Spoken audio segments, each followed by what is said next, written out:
Shalom, good evening. This is TV7 Israel News broadcast to you from Jerusalem. And in today's top stories, the Islamist Hamas organization claims that its primary victory in its war against Israel was the thwarting of normalization and coexistence between Arabs and Jews. U.S. Secretary of State Antony Blinken embarks on a 3-day tour of the Middle East aimed to consolidate the ceasefire between Israel and Hamas. The European Union confirms that substantial progress has been achieved in the indirect nuclear talks between the United States and Iran in Vienna.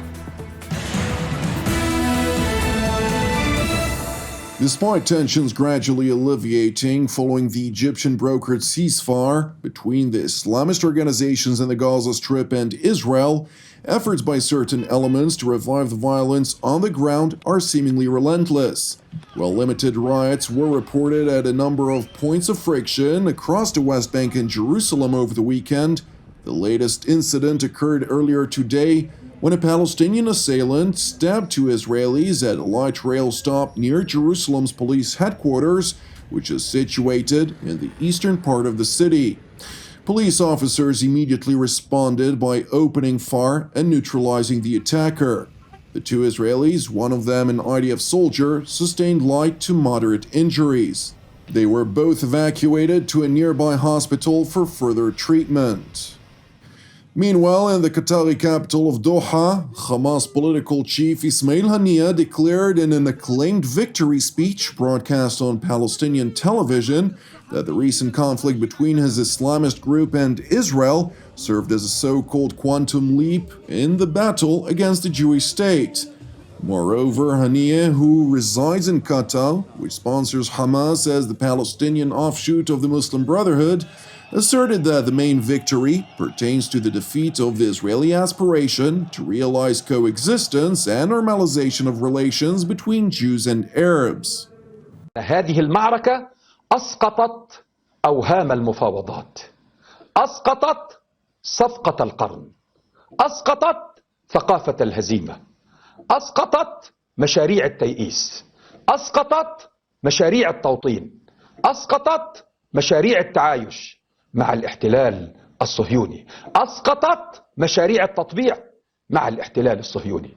ولذلك المقاومة الخيار الاستراتيجي الأقرب للتحرير والعودة.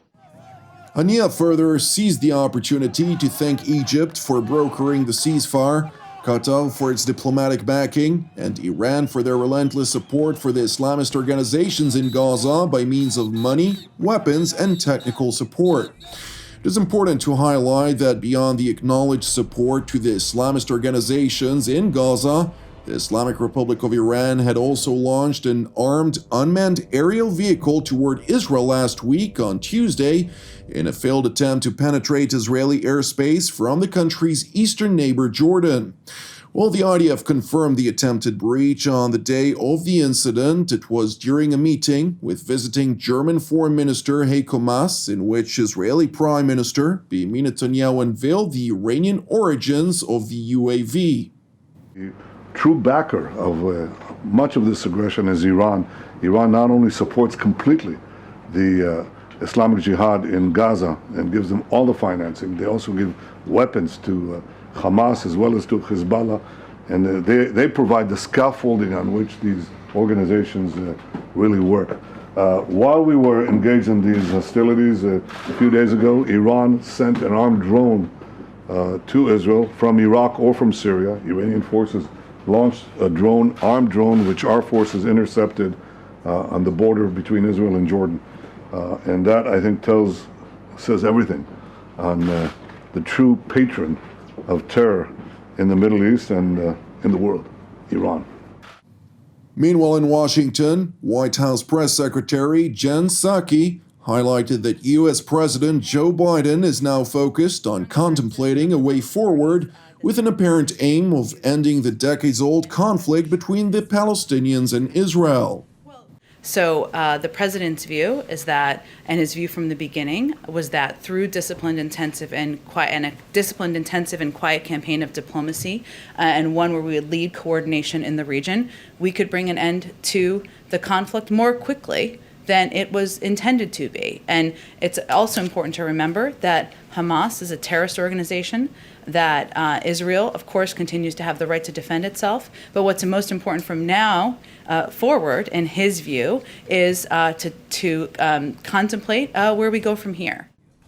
Following the voiced intention from the White House, which was made on Friday, the U.S. State Department announced today Secretary of State Antony Blinken's scheduled intention to travel to Jerusalem, Ramallah, Cairo, and Amman at the behest of President Biden.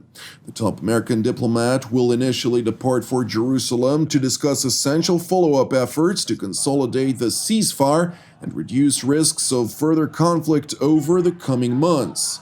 It is important to note that the visit by Secretary Blinken also coincides with reported progress on the Iran nuclear file in the talks in Vienna, which is a major issue of concern in Jerusalem. According to the European Union's political director Enrique Mora, who chairs the meetings in Vienna, the fourth round of negotiations, which include indirect talks between Tehran and Washington, have made substantial progress. We have made substantial progress this over the last 10 days, but there are still things to be worked on.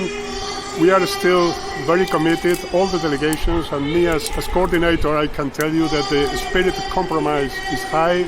They are all very committed to an agreement which in our mind is key to the non-proliferation architecture, to the regional stability in the wider Middle East, and to international peace and security.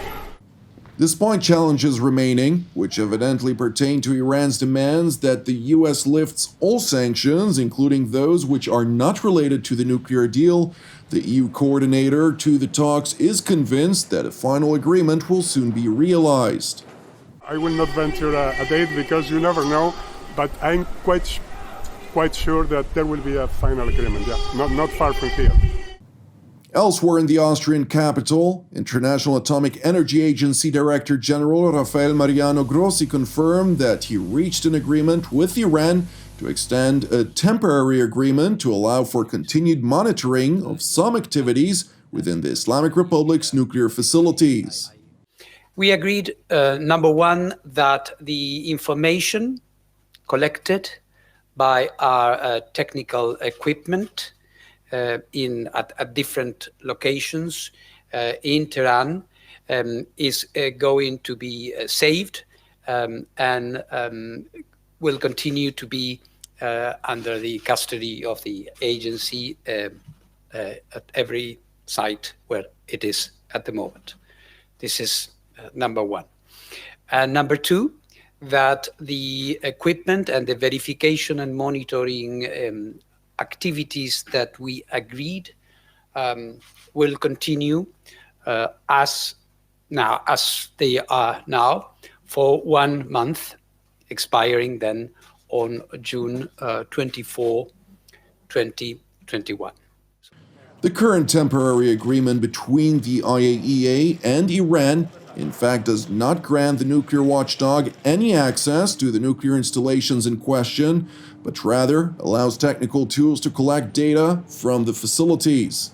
And while the accumulated data is stored and kept by the IAEA's own protected servers within the Iranian nuclear installations, inspectors do not and will not have any access to the data unless the 2015 nuclear agreement, currently deliberated in Vienna, will be revived.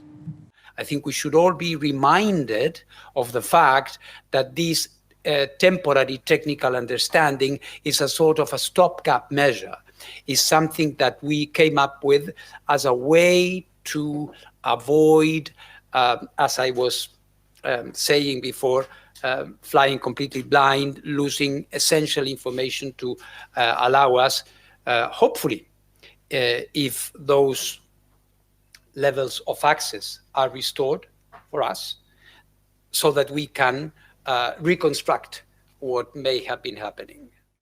Grossi also revealed that as part of the extension of the technical understanding with Iran, the accumulated data from the Islamic Republic's nuclear installations will be kept safe, after unveiling that the previous agreement intended for the collected data to be erased unless the nuclear agreement would have been revived within Tehran's expired 3 months period. one thing that we had agreed on back in February was that at the expiration of the technical understanding, the information would be erased. And this is not going to happen. Grossi was further asked whether the IAEA is concerned by the pending presidential elections in Iran, which may harden the stance of the Islamic Republic vis-à-vis the West. So I'm not worried, and I'm confident that whoever comes next will, of course, continue cooperating with the IAEA. I think it's in everybody's interest. The Iranian presidential elections, which are scheduled for June the 18th, include 40 candidates, all of which have been approved by the Islamic Republic's supreme leader, Ayatollah Ali Khamenei. Despite threats directed at the West regarding Tehran's potential change of heart regarding the nuclear agreement once a new president is elected, it is important to be reminded that the president merely serves as an advisor to the supreme leader, who is the ultimate decision maker. Thank you for watching us. I would like to encourage you to join TV7 Israel and me in fervently praying for the peace of Jerusalem and the salvation of Israel, alongside prayers for the salvation and peace of Sri Lanka, as well as for our persecuted brothers and sisters around the world.